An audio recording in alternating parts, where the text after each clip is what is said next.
May guidebook na po ang mga OFWs na nahihirapan sa paghawak ng perang kinita na hinango rin sa mayamang karanasan ng mga kapwa OFWs. Alamin po natin ang ilang tips sa Balita Global ni Raquel Salidel mula sa Dubai.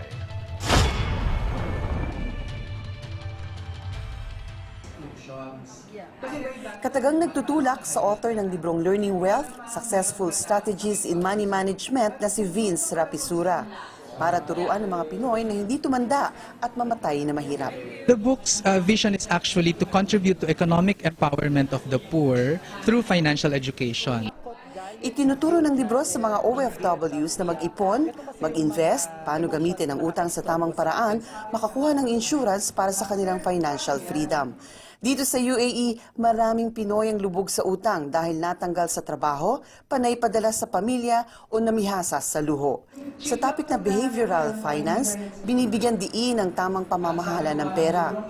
This is where I discuss about mastering your emotions to come up with good financial decisions.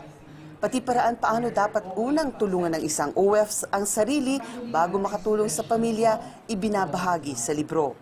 Kaya di nakapagtataka na marami ang nasiyahan at pumila para sa kopya. As a father of a 3-year-old, this will be a big help for me to be able to really establish financial freedom.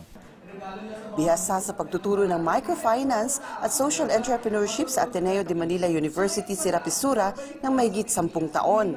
Nagbibigay din siya ng financial literacy training sa mga OFW sa 11 bansa sa mundo sa ilalim ng kumpanya niyang SEDP.